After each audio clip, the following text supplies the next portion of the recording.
Living on Point.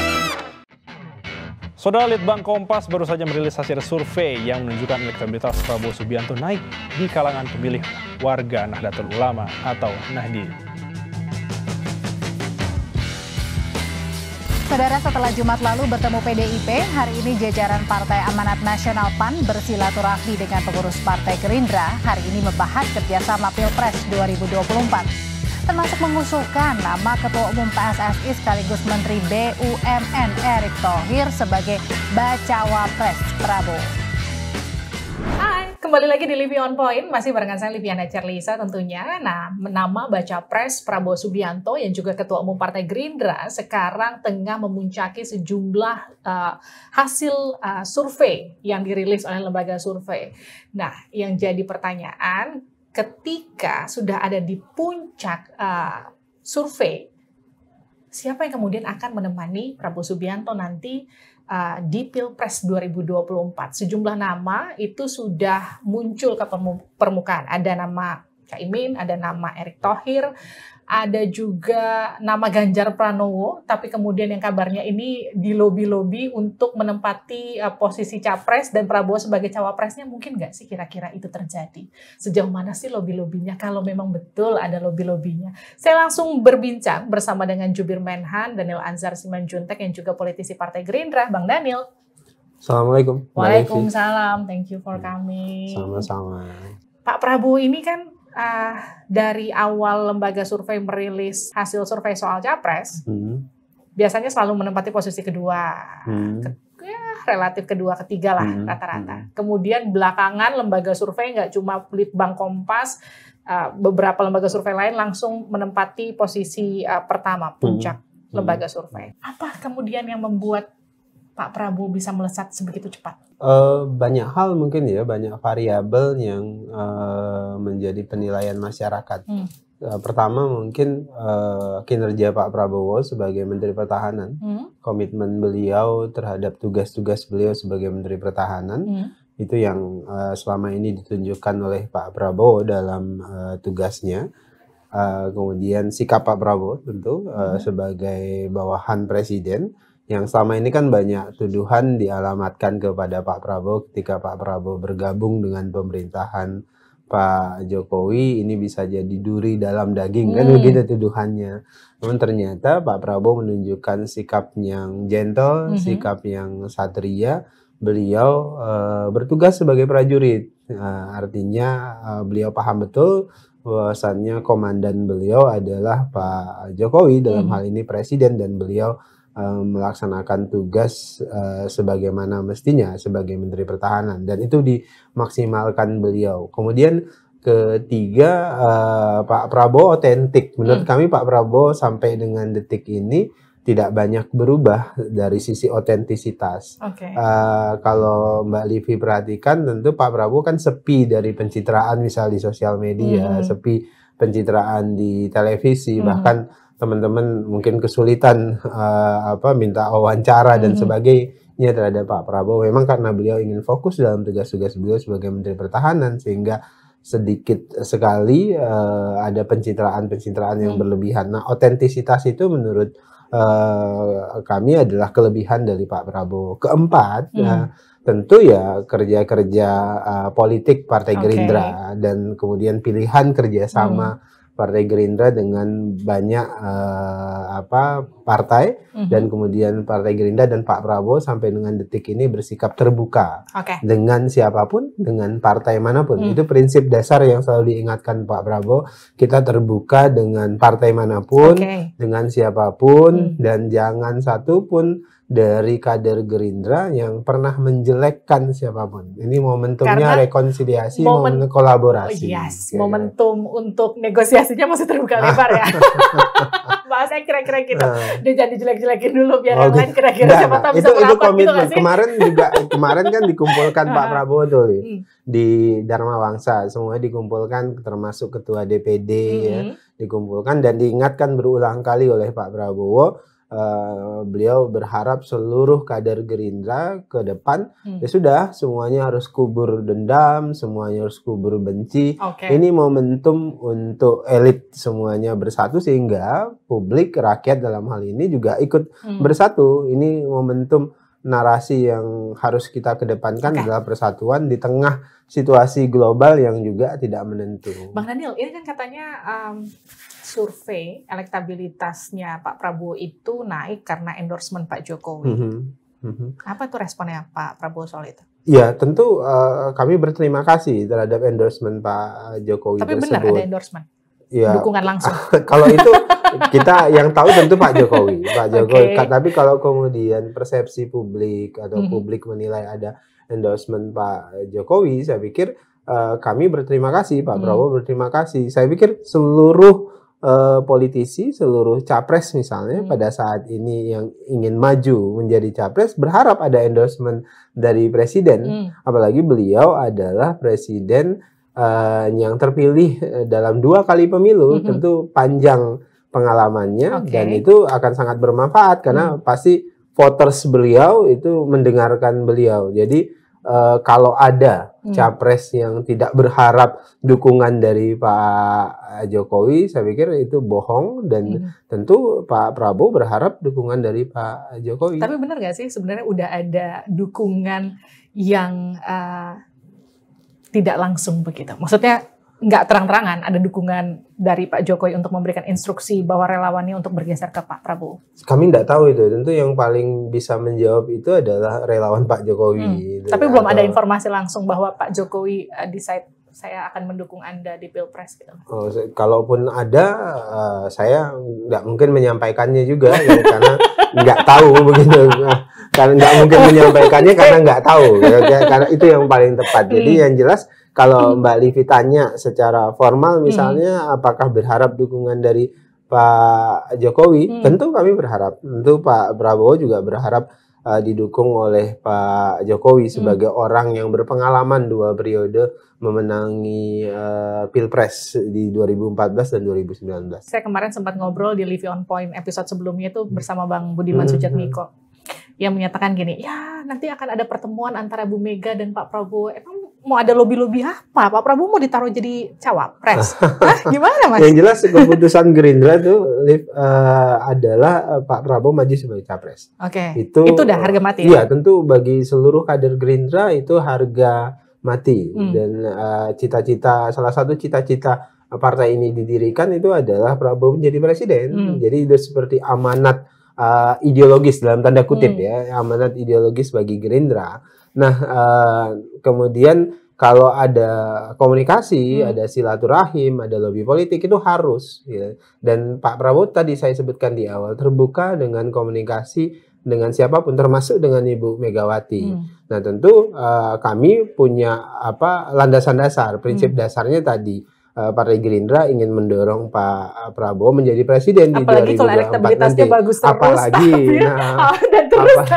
mana mungkin dia mau ditaruh di posisi wapres. Apalagi kan partai Gerindra ya partai besar ya, nomor 2 gitu. Kemudian kedua ya Pak Prabowo elektabilitasnya bagus, bahkan nomor 1 pada hari ini survei Kompas menyebutkan begitu. Dan sejumlah lembaga survei ya lain juga menyebutkan hal yang sama. Nah tentu idealnya ya Pak Prabowo pada posisi presiden dan tentu siapa cawapres Pak Prabowo sejak awal Pak Prabowo sebutkan kami hari ini sudah mengikat kerjasama politik dengan Partai Kebangkitan Bangsa. Dan dalam piagam kesepakatan kita menyatakan bahwasannya yang menentukan capres dan cawapres itu adalah Pak Prabowo dan Gus Muhaimin. Ya? Nah dalam hal ini kan Gus Muhaimin sudah menyatakan PKB akan dukung Pak Prabowo sebagai capres. Nah tentu cawapresnya nanti beliau berdua akan bicara. Tapi sempat ada romantisme antara Caimin sama Pak Erlangga tuh. Ini Golkar mau merapat juga atau gimana? Kan memang salah satu kesepakatan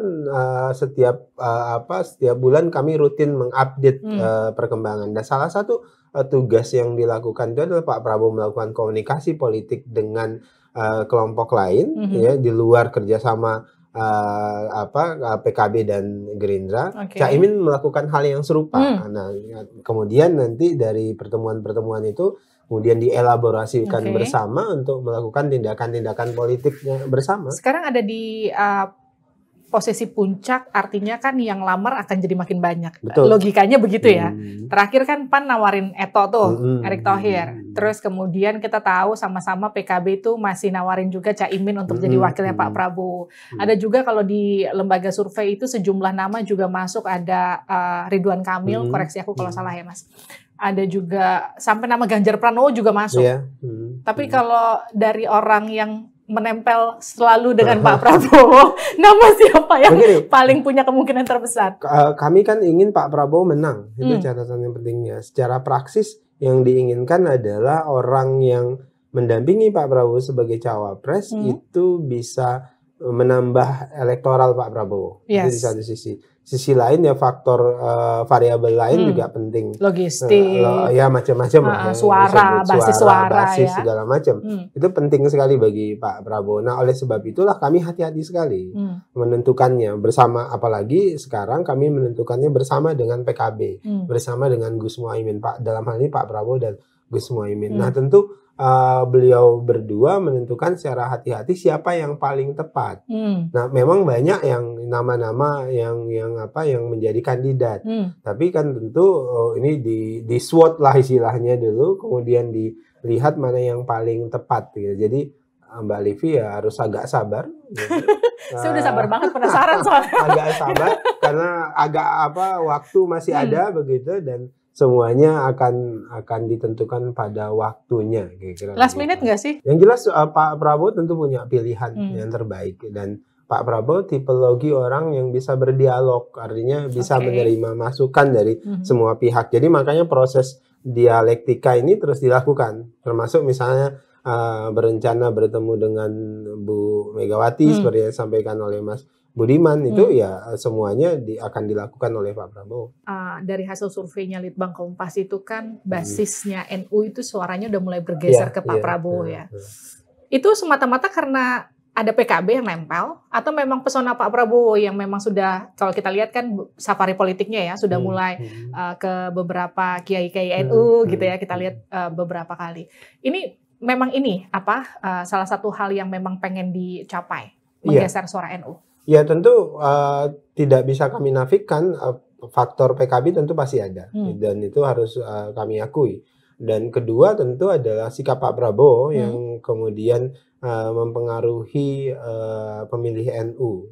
Karena terus terang kan saudara-saudara kita yang di NU lebih suka dengan pemimpin-pemimpin yang bisa menerima dan diterima di semua golongan, dan Pak Prabowo menunjukkan sikap itu sejak awal begitu, walaupun sempat distigmatisasi dengan banyak hal, namun ternyata terbukti Pak Prabowo adalah tipologi pemimpin yang terbuka dengan semua kelompok, dan Pak Prabowo juga orang yang bisa berkomunikasi, bersilaturahim, berdialog dengan siapapun. Nah itu menurut kami mempengaruhi pemilih-pemilih NU. Yang ketiga tentu adalah silaturahim, itu kuncinya. Kalau dalam agama ya silaturahim itu memperbanyak rezeki gitu ya. Nah ini juga silaturahim dalam politik ya bisa menambah simpati dan menambah elektoral gitu. Nah dalam konteks ini adalah silaturahim yang dilakukan oleh Pak Prabowo ke tokoh-tokoh NU itu sangat signifikan, itu sangat membantu, dan itu memberikan kesempatan Pak Prabowo untuk berdialog langsung, mengklarifikasi misalnya hal-hal yang selama ini itu menjadi isu, itu menjadi stigma misalnya, atau menjadi fitnah dan macam-macam. Bang Daniel, ini isu terbaru soal proposal Pak Prabowo ke Pak Jokowi soal Ukraina Rusia itu kan yang terbaru ya, yang masih fresh banget. Banyak orang yang kemudian nyambung-nyambungin gini, ini sekalian sama proposal Pilpres kali ini. Gimana tuh Bang? Ini sebenarnya hal yang biasa ya, Shangri-La Dialog yang dilakukan IISS itu dilakukan secara rutin. Nah itu adalah forum diskusi. Nah, forum diskusi itu alhamdulillahnya Pak Prabowo hampir setiap tahun itu menjadi speaker dan selalu dapat atensi yang luas dari seluruh dunia. Kan yang hadir itu ada stakeholder pertahanan, bidang pertahanan. Dan Pak Prabowo menyampaikan pandangan-pandangan beliau, tentu seluruh pandangan Pak Prabowo itu berpijak pada konstitusi kita. Apa itu? Politik bebas aktif, kemudian di satu sisi fakta, kita tidak menganut fakta pertahanan dan tidak ikut fakta pertahanan dimanapun dan dengan siapapun, dan itu ditunjukkan. Dan Pak Prabowo bicara pada saat itu tentu pijakannya adalah kita ingin mendorong perdamaian di dunia.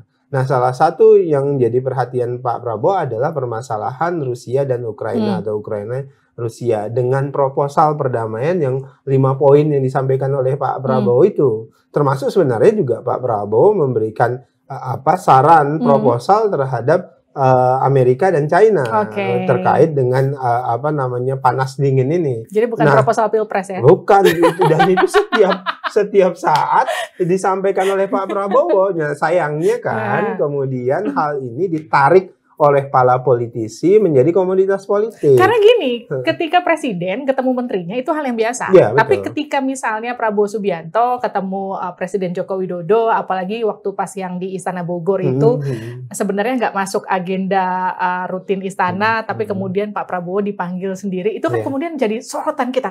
Wah, jangan-jangan sudah ada instruksi langsung untuk pilpres atau gimana gitu. Pak Presiden itu senang diskusi tentang geopolitik dan geostrategis dengan Pak Prabowo, karena terus terang Pak Prabowo punya literasi yang baik terkait dengan geopolitik dan geostrategis. Makanya kemudian beliau suka menjadi rujukan pembicaraan dan dialog bidang pertahanan di luar negeri, dan itu memang basis keilmuan dan kapasitas Pak Prabowo. Jadi diskusi dengan presiden itu ya banyak sekitar itu begitu. Nah, kalau kemudian saya bohong kalau saya tidak menyebutkan tidak ada politik, pasti ada diskusi politik. Nah, tapi kemudian tentu yang paling tahu beliau berdua begitu kan. Dan apakah Pak Prabowo nyaman dengan presiden? Sangat, berulang kali Pak Prabowo menyebutkan Pak Prabowo sangat nyaman di bawah kepemimpinan Pak Jokowi. Kan beberapa kali aktivitas presiden yang sebenarnya kalau dari kacamata kita ini nggak ada hubungannya nih sama pekerjaan Menhan di situ, tapi ada Pak Prabowo di sana, ada Pak Jokowi di sana, menunjukkan kedekatan di sana. Ini memang sengaja ditunjukkan di depan media untuk menunjukkan secara terang-terangan bahwa memang sekarang posisi Pak Jokowi itu lebih condong ke Pak Prabowo daripada ke Pak Ganjar. Gitu nggak sih? Kita bisa terjemahkan begitu nggak? Itu kesimpulan yang dibuat oleh Mbak Livi. Saya nanya. Itu kesimpulan yang dibuat Mbak Livi. Kalau ditanya ke saya tidak tahu. Yang jelas Pak Prabowo merasa nyaman di bawah kepemimpinan Pak Jokowi. Beliau merasa Pak Jokowi komitmennya tinggi terhadap isu-isu pertahanan yang selama ini menjadi concern Pak Prabowo. Bang Daniel, kemarin kan sempat ada isu keretakan antara Pak Jokowi dengan Bu Mega. Itu kan desas-desusnya salah satu pemicunya karena Pak Jokowi itu dianggap terlalu condong ke Pak Prabowo dibanding sama Pak Ganjar yang memang sudah jelas-jelas didukung sama PDIP. Itu gimana Pak Prabowo nanggepin itu? Ya, Pak Prabowo menanggapi itu ya santai saja. Jadi tidak ada yang beliau tidak ingin ada perpecahan antara Pak Jokowi dan Bu Megawati, karena Pak Prabowo menghormati dengan sangat Bu Megawati sebagai mantan presiden, juga pemimpin partai politik besar hari ini, pun demikian dengan Pak Jokowi. Jadi Pak Prabowo sejak awal tidak menginginkan ada perpecahan antara satu tokoh dengan tokoh yang lain. Komitmen Pak Prabowo itu Livi sekarang kolaborasi aja pokoknya.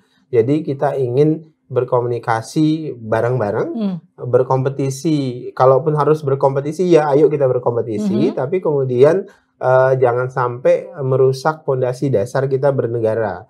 Artinya kalau kita ketemu, kita silaturahim, kan dua hal aja keputusannya. Kita mau bareng dalam satu formasi, misalnya satu kapal kompetisi, atau kita berbeda kapal kompetisi, gitu. Racing berdua begitu, atau racing bertiga atau berempat dan sebagainya. Tapi harus disepakati jangan sampai merusak arena kompetisi. Tapi gitu. PDIP Gerindra baik-baik aja hubungannya ya? Baik-baik saja. Jadi apalagi kan Bu Megawati dengan Pak Prabowo sangat akrab. Beliau biasa berkomunikasi dan kan naik turun dalam kompetisi itu biasa. Pernah bersama-sama dalam satu kapal kompetisi, bisa juga berbeda dalam kapal yang lain begitu. Jadi ya biasa saja, Mbak. Oke, kita balik lagi soal sosok yang paling ideal mendampingi seorang Prabowo Subianto. Kayak apa sosoknya? Sosoknya tentu tadi saya sebutkan. Pertama bisa menambah elektoral Pak Prabowo. Kemudian kedua integritas dan kapasitas itu penting. Itu jadi catatan Pak Prabowo berulang kali gitu. Kemudian yang ketiga ya tentu dia bisa diterima oleh masyarakat. Kemudian punya basis komunitas yang kuat. Dan itu ada di sosok? Udah ada jawabannya tapi nggak keluar dari Bang Daniel. Ada di sosok? Ada di sosok Livi. Thank you for coming, Bang Daniel.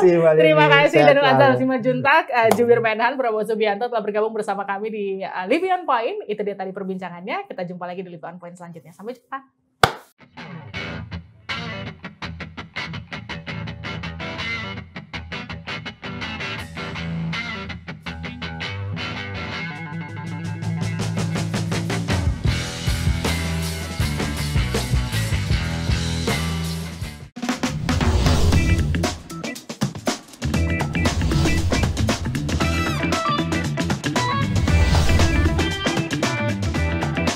Livi on Point.